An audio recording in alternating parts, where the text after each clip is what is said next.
something like the ideal of what we would like to see. But this is the reality. So I'm going to be talking about what happens when the rug is pulled from under the feet of your archaeological engagement project by the service provider no longer offering the service. At the time that Carol McDavid did her seminal research into the Levi Jordan plantation website publications in 1999 and 2004, she said that there were between 1,060,000 and 1,780,000 websites on the internet that touched on archaeology in some way. Now, Colleen tells me, I'm not sure where that statistic is from, that the figure today is closer to 60 million. Now, most of Carol McDavid suggested that websites perhaps weren't a great way to go about archaeological research. But most of us are here today because that's exactly what we're doing. We're viewing them as a major component of our outreach and engagement work. And Julie Shablitsky and Nigel Hetherington have said that as a minimum, a project should have a website where visitors can find out information about what you're finding, who to contact, before going to any other kind of media. Now, when people were first putting websites online, there was a fairly substantial barrier in that you needed knowledge of HTML, possibly other programming languages, but the increased focus on Web 2.0, content management systems, social media has taken away that barrier at least. And nowadays we find ourselves inundated with requests to like projects on Facebook, to follow conference feeds, #DigiPubArch, and even to support projects on Kickstarter.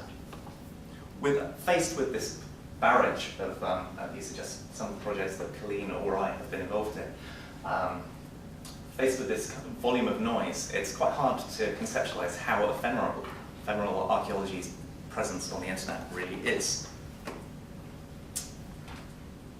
But when the rug is pulled from under the feet, it's quite a shock. So John Hawkes tweeted that about an atlas of embryonic brain cells that he found was offline. And going back to the example of Carol McDavid's dissertation research, the Levi Jordan plantation website, it's still there, but it hasn't been updated for a very long time. Most of the biographical information is now out of date. Julian Richards has found that a similar situation exists with digital data, that you need to be actively curating this stuff to avoid obsolescence.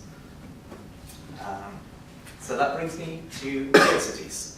Now, in April 2009, Yahoo, who owned Geocities at the time, still do, said that they were going to take the service offline. They weren't going to offer any more websites for free or paid either.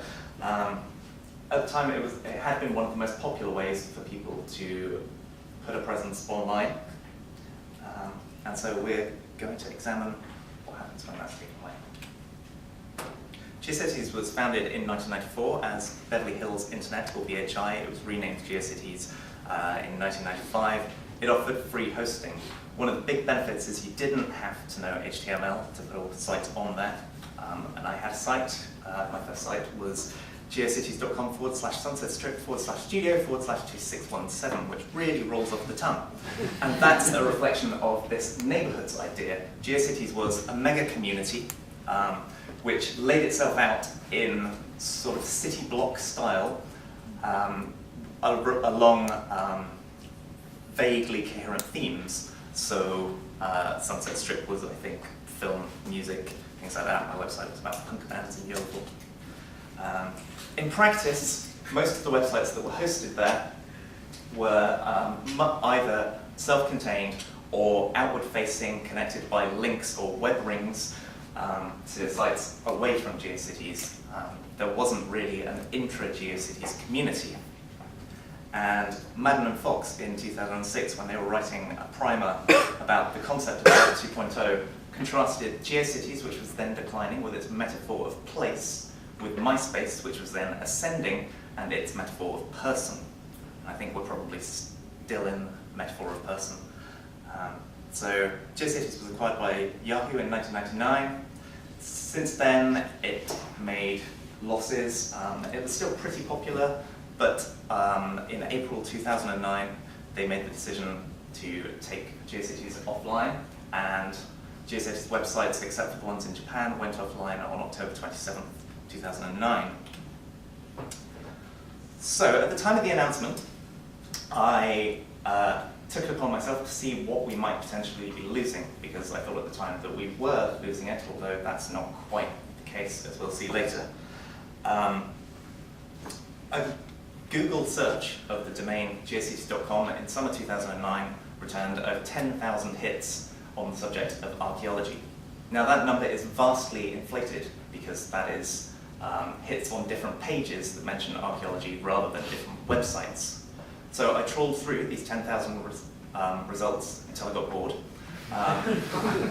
and catalogued 89 sites. I made notes about whether they were personal or institutional sites, broadly what kind of topics they were covering, whether they were still active. Now, I judged active to be updated since 1st of January 2008. If any of you are aware of my blog at all, 18 months is a perfectly reasonable amount of time to leave a website and still call it active. So there was quite a mix, and we have here Archaeologists and Development in the top corner is an apparently long-defunct campaigning group. If anyone knows anything at all about them, I'd be really interested in hearing that. We have Zooarchaeology and Taphonomy in the bottom is an academic kind of thing, an assistant professor in the US. Likewise, Flint Knappers Anonymous. There were also some fairly contentious things, the Glasgow Network of Aligned Sites, the Archaeological Evidence for King Arthur, and a website on Afrocentrism and Black Athena. It was quite fun looking at all these. So, having looked at 89 websites, I then attempted to find who ran them and if I could get in contact with them. 58 of the websites had contact details on them, and I sent these people a survey, which asked rather a lot of questions about who runs the site, what it's sort of hoping to achieve. I'm just going to go quite quickly through this. That first question on that slide is a bad question, and I won't touch on that. This is a bit depressing. I sent the survey to 58 sites, 18 emails returned undelivered, 9 people responded, and 1 person very politely declined to respond.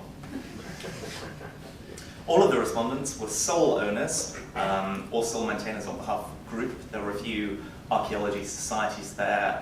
Oxford University's Archaeology Society and Birkbeck were both there. 6 sites said they provide information or share knowledge. 2 provide contact details or membership communication for societies, and 1 was just a curated catalogue. I say just, it's a good thing to be, was a curated catalogue of web links. 4 of the sites based in the USA, 2 in the UK, 1 in Germany, 1 in Georgia. 3 of the sites have not been updated since 1st of January 2008. 2 contained primary data not available elsewhere, and 2 contained interpretations not available elsewhere. I should say, primary data, I included photographs in that category. 6 of the respondents said they would move their sites elsewhere. 7 were aware of published references to that website. So that's things in print that are now not going to work if you try to look for them. And 6 were aware of incoming links to their site. And I've gone ahead of myself slightly.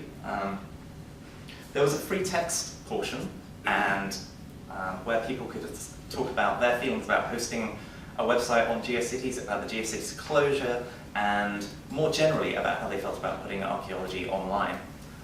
Rather embarrassingly, one of the respondents said to me that my email to them was the first they had heard about their website being taken away. Not great communication by Yahoo. A number of people were very frustrated that they'd put time into putting a website and would have to find a new home for it. One of the archaeology societies, a local group in particular, had their website hosted by their local authority. They had stopped doing that, so they recently built a new website on Geocities, only to have to move it again.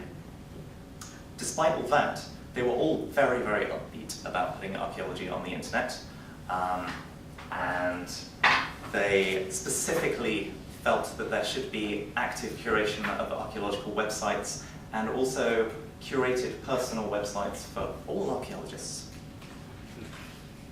Now, it turned out that we haven't quite lost everything. The Wayback Machine was obviously in place in 2009, although interestingly, when I looked at it in October, putting this together, it wasn't there. But it's come back since. Geocities.ws and Ucities.org, particular efforts by groups of people to archive the content that was being lost through the Geocities closure. And in the case of Geocities.ws, you can actually sign up to host a website there, and I don't know how they verify it, but you can claim back your old website.